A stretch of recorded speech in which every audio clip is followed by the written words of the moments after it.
This production is brought to you by Monroeville Public Library and the library's 50 years of service to the community.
For most people, the word Monroeville brings to mind images of highways and cars, traffic and strip malls along our well-known Route 22. But those of us who live and work here know that Monroeville is much more than Route 22. It is a community and one of many parts. In this show, we'll take a few minutes to visit the history of some of Monroeville's many facets. Some say it was the roads that made Monroeville what it is today. In fact, our own planning commission once called Monroeville a phenomenon of the automobile. It was during the 20th century that Monroeville grew from a farm village with horses and wagons traveling over muddy dirt roads to a flourishing suburban community laced with modern highways carrying thousands of cars, buses, and trucks every day. Three events transformed that small farming village to a major suburban hub. In the 1940s, Route 22, the new William Penn Highway, was completed as a two-lane highway. In 1950, the Pittsburgh exit of the Pennsylvania Turnpike was established at Monroeville, and in 1962, the Penn-Lincoln Parkway was extended to Monroeville, providing a direct modern highway to downtown Pittsburgh. The results were seen in a population explosion during the 1950s and 60s, a dramatic surge that stabilized in the 1980s. Although Monroeville can trace its roots back to the 1700s, it is this little slice of that history that we're talking about today, extending from the days of Old Patton Township through the borough of Monroeville and to today's municipality. We'll be talking with folks who have lived here throughout those past 50 years. For most of its history, Monroeville was farm country. Our first settlers were farmers, and the family farm defined the landscape right up into the 1950s. And there are folks today who still have fond memories of life on the farm. The Taylor Warner farm was located in the center of Monroeville, and the old farmhouse is still there. Ray Warner remembers that old house. It was the stagecoach stop in back. Right.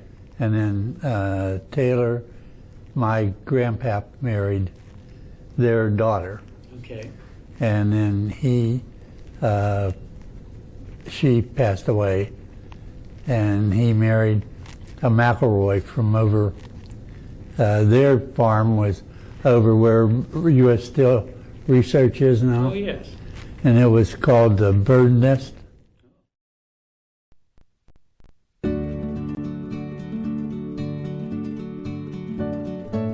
My uncle had two of them. He had one jumper, we built him jumps, and then he had another big red. We used to go to the Ligonier hunt.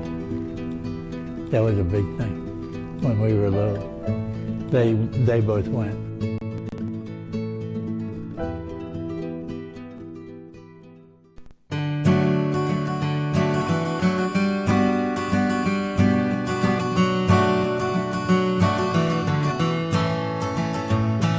By the 1940s, farms still were scattered all through rural Patton Township, such as those along the southern edge, bordering Pitcairn and Turtle Creek. Gene Callbaugh and Jack Spielman are old friends and longtime neighbors who live in lower Monroeville. They grew up together and went to school together in Old Patton Township, and they well remember life on the farm. Well, we had a horse farm. Horse farm. Yeah, we had ponies. My father had the ponies in a barn. We probably had 15, was the most we ever had. I had a couple show horses that I rode in horse shows. And Jack's family also did that. His Uncle Jim was one of the guys that helped me learn how to ride a horse, a show horse. And at one time, I think Jack remembers you had a horse show. Yeah, up there by the church, the off James benefit Street. number one firehouse. Yeah, we had a horse show, and we all rode.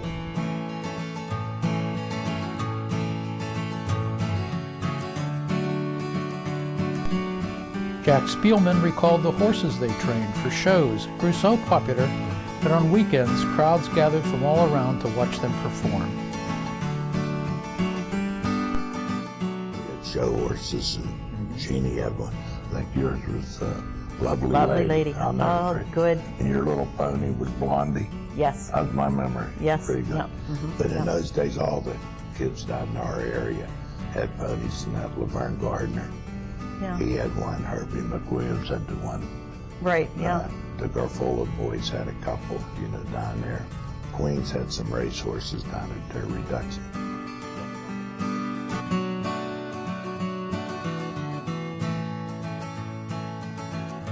Marshall Boone remembers the horse shows of those days. People by the name of Ridgway had several horses and that then at their place, and then it was okay to keep livestock at that time in Monroeville. And they had 3 or 4 horses and that, and occasionally we would go over there and watch the horses. They were show horses, and they used them to go to different events and that, and we would watch them train the horses and so forth during the summer months. And that was very enjoyable and a learning experience to be around animals and that.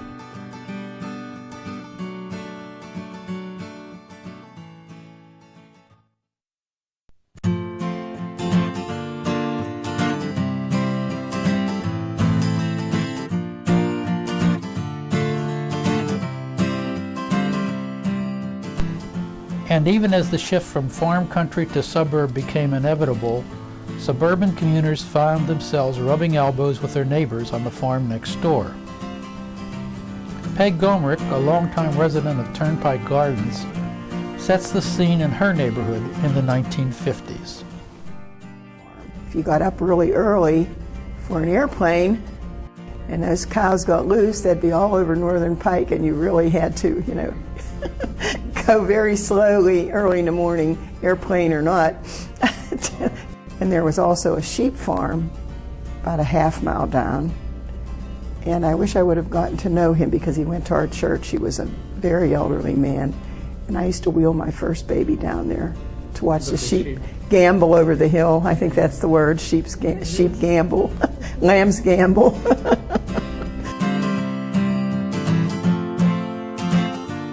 In 1950, Monroeville was designated as the Pittsburgh exit of the Pennsylvania Turnpike. Hoping to capitalize on Monroeville's new prominence, the developer, Albert Krasman Jr., named his proposed housing plan Turnpike Gardens. Turnpike Gardens was among the first housing plans in Monroeville in the post-war years, and the Gomericks were early homeowners in that plan.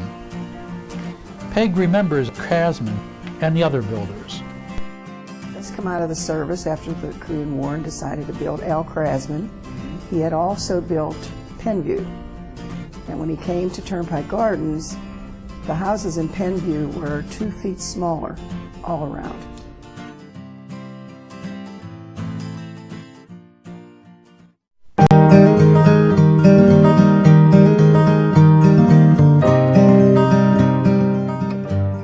But even before the housing projects brought a new sense of belonging to the community, neighborhoods had been growing up in rural Monroeville, like the area around Young's Corner, near James Street. Libby Enos moved to Monroeville in 1947 to a home near Young's Corner. We had been married 1 year, and they were building new houses up Young's Corner, up out of Turtle Creek, and they were great houses. At Young's Corner there was nothing there but a gas station, and well, the Patton Heights School was over there, but and the fire hall was there. But it was a little community that had been built up outside of Turtle Creek. So in those days, it wasn't that far down to Turtle Creek. In fact, that was in my younger days, and I remember walking down there. Yeah. Well, when I had to shop, of course, I had to take the car. But in those days, the husband always drove to work, and the wife was left stuck in the house. There wasn't public transportation then either. Yeah, Young's Corner was another thing. We used to stop there after school. If you had a nickel or a dime, you could stop in, and Mrs. Young was there and would get an ice cream cone or a popsicle, and then just go on our way home and do your homework, I guess. And Grandma Homan was another one, Jack. Oh, yes. She had a farm, and she had a fruit stand right on James Street, where the Homan's Market is now. Oh, yeah. And we used to go there and help out, pick tomatoes or corn or whatever, and bring them to the stand and sell them. Yeah, everything was kind of scattered out. Nothing was on top of one another. Right. Yeah, and then Homan's Market came along, and that was a nice convenience That was for our us. supermarket. Yeah, it was our supermarket.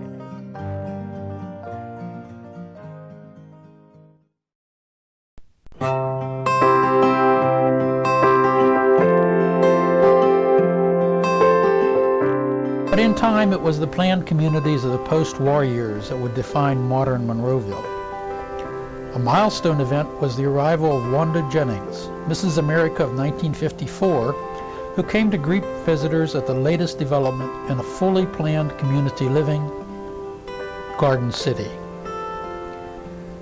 This 600-acre development would be built around a civic center, which included its own elementary school, shopping center, church, swimming pool, and a building for professional offices.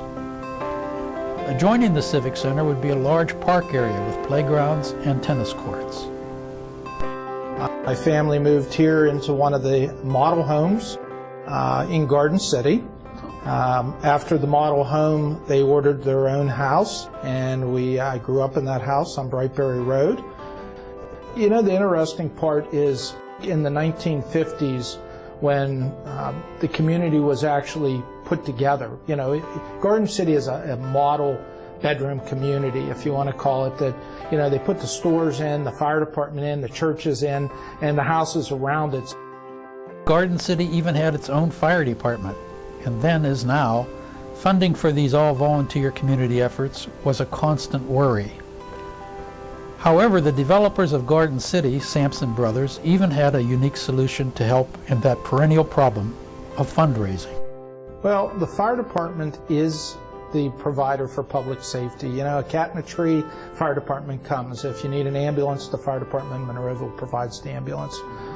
Sampson Brothers actually built the area. They donated the land. And the fire department had great success growing because it didn't have the debt that was inherited with it at that point. And we had a great volunteer pool then that built the Garden City Fire Department and also helped it all across Monroeville. We had a very good home base of volunteerism. And that's really what gave the backbone. And if I was volunteering and said, hey, we're doing a fund drive today, the neighbors all knew it was fund drive time, everybody contributed. Still another resident of Garden City, Lillian DeDominic, fondly recalled growing up in that unique community. We were in the second, there were two plans of Garden City, one on the left side of Old 22 and one on the right side of Old 22. And we were the first house built in the middle of November in a snowstorm on the second portion of the building plan there. And I was the only one in that area that had to get the school bus. So I had to walk all the way up to Center Road to get the school bus. I had a great time. Garden City was new, it was building, there were, it was very family oriented. It was just really, really a nice place to grow up.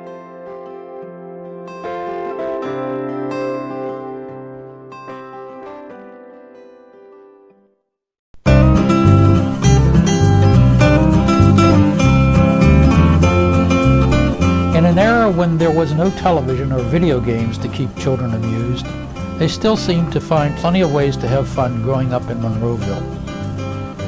In the 1940s and early 50s, the center of the village life was the farmer's auction barn. Situated at the northeast corner of 22 and 48, where livestock could be bought and sold 3 nights a week. In 1946, Joe Taylor of East McKeesport began a weekly auction in a barn he bought on Route 22. His idea was to invite farmers to bring in livestock, machinery, antiques, anything else they didn't want. The auction was an immediate success, with as many as 5,000 crowding the floor on a busy Saturday night. Taylor's auction barn became one of Monroeville's first commercial attractions, drawing buyers from all over the region as well as from several surrounding states. The auction barn sat over by Clover Drive, so we'd all have to take a side and we'd all go out there, and they'd bring the horses and that in to sell. Bob Rings was the auctioneer, and people would ask how gentle are they, and they'd always say anyone can ride them. And then they'd bring us in and throw us on them, open up the door and send us out, slap them on the rear and send us out through the parking lot, and it ran toward Moss Eye Boulevard, you know. Old Bob Rings used to always holler, if you can't stop them, get them turned around, send us a postcard, you know, and everyone would laugh, you know. For many years, the auction barn was the place to go for a night out. But as it faded from the scene in the 1950s, new attractions began to appear, offering an evening's entertainment to Monroeville's families. John Cornelius, whose family lived in the western section of Northern Pike, remembers growing up in that era. Well, one of the things we like to do is from where our house was located off of Northern Pike is that we could walk down the hill, and it was where Zares was then, and there was a movie theater, Monroe Theater, dry cleaners, and a drugstore. We would go there a lot to the movie theater, but it was also when the Monroeville Mall was being built. So the neighborhood kids and my older sister, we would walk down and walk across 22 because on Sundays there was no traffic because nothing was open. So we'd walk across 22 and go play in the construction of the Monroeville Mall. Sure, hey, there's a big playground right here for kids. So we like to say we were the first in the mall.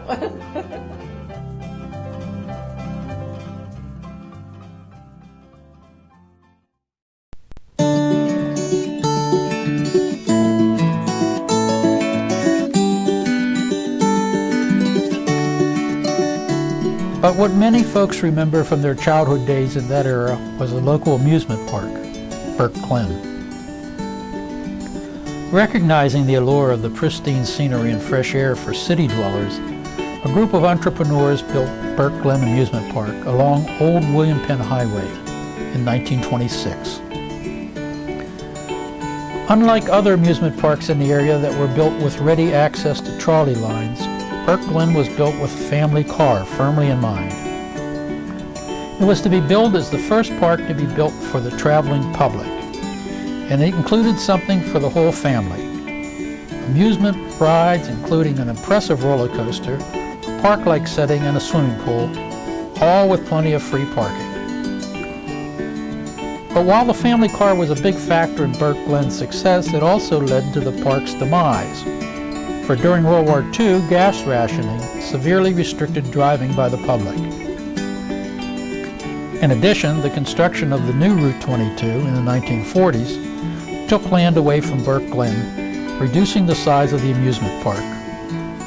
As a result, the park was forced to scale back operations and never fully recovered, although the swimming pool remained in use as a community gathering place right up into the 1970s.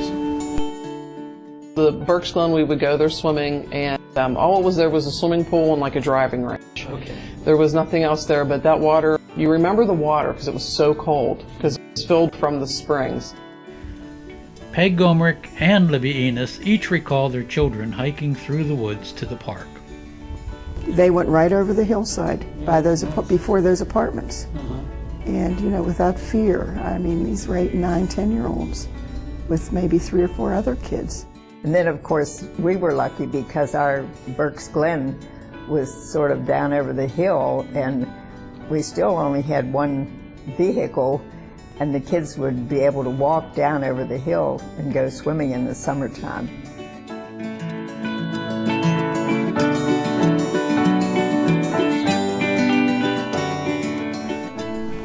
And still another big draw for children and their parents alike were our local airports. The end of World War II saw the surge of interest in general aviation, as visionaries dreamed of the day when every family would have their own private airplane. Such dreams proved to be overly ambitious, but the interest in general aviation continued to grow. And by the 1950s, there were 3 active airports in Monroeville. Established in 1926, Johnston's airport was the oldest of the 3 local fields. In the 1930s, it became the transfer point for airmail for the Wilmerding Post Office. And in the 1940s, many of the fledgling pilots who would learn to fly there would go on to serve their country in World War II. Air shows were popular attractions at Johnston's Field, and they were to continue right into the late 1950s. Gene Colbaugh and Jack Spielman take up the story. I can remember Johnston's Airport was a big doings in our day. And they'd have, on Saturdays and Sundays, they'd go up and people would jump out and parachute.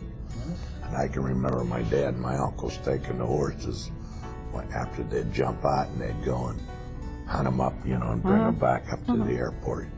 And then you remember the blimp, the Fort Pitt blimp. Yes, yes. Bob Doman and Elmer Good.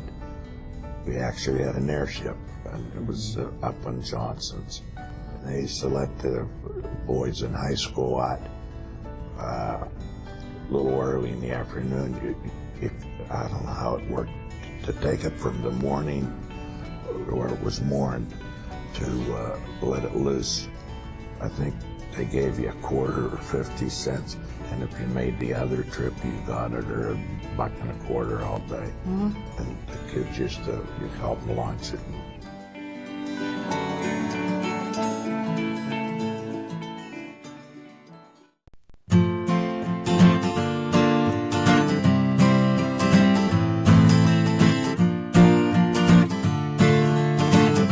Miracle Mile was the biggest of its kind between New York and Chicago when it opened on November 1st, 1954. The Miracle Mile offered shopping that accommodated the driving public with easy access, parking for 4,000 cars, and a long row of 45 stores flanked by supermarkets. Marion Brennan remembered one of her first jobs in the Miracle Mile working at the Pittsburgh National Bank. I know when I worked at the bank when I was right out of high school, we were open Friday evenings, and we had an hour, maybe an hour and 15 minutes to get dinner after we closed in the afternoon, and it was hard to find a place. We had Isley's. Well, at that time, Thrift was in the corner, and they had a little luncheon counter. You could go there.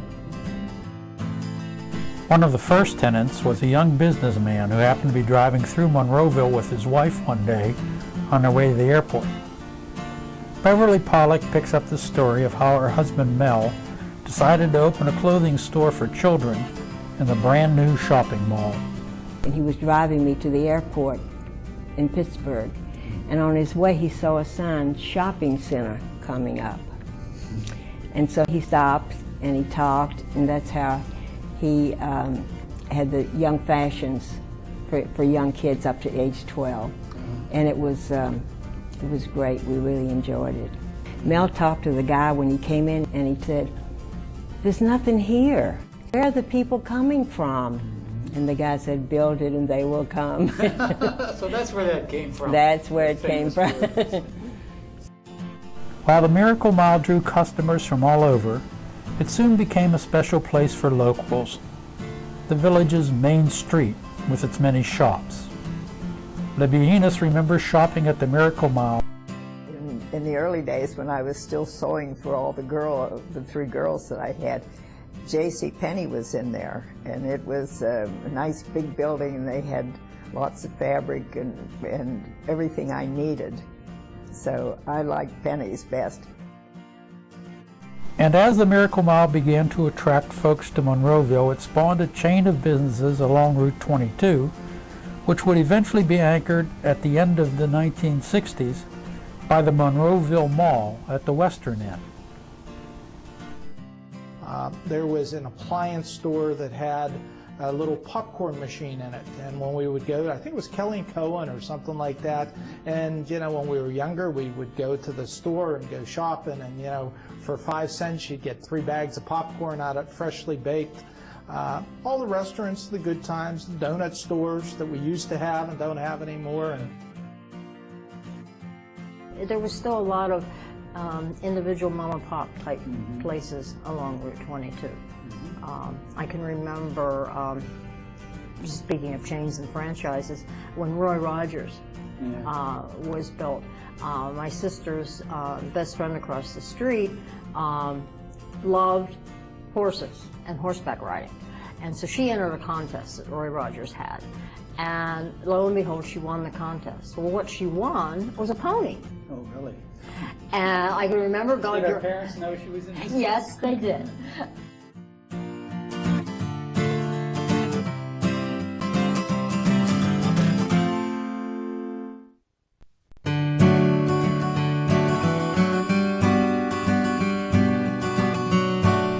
Lillian DeDominic was to become a reporter and eventually a photojournalist, whose work has been widely admired whenever it appears in our local papers. We asked her about those community newspapers, such as the Times-Express, which has chronicled the events of Monroeville over the years. But I think your community newspaper is the nucleus of the, not to be repetitious, but of the community that you live in. I think the Times-Express has been a very good example of what community newspapers are. In 1964, radio station WPSL went on the air for the very first time from its location just off Stroheim Road near the U.S. Steel Research Labs. Located at 1510 on the AM dial, the station presented regular programming during the daylight hours with an emphasis on local interest. Beverly Pollock remembers working at the radio station with her partner, Shirley Katz. I think his name was Bill Lynch from WPSL Radio, asked us if we'd like to have a radio show, 5 days a week, 15 minutes a day. That doesn't sound like much, but it is a heap. And our show, we built it as for the show for the, Those Two was the name of it, and was for the average American housewife and the ordinary everyday nuclear physicist.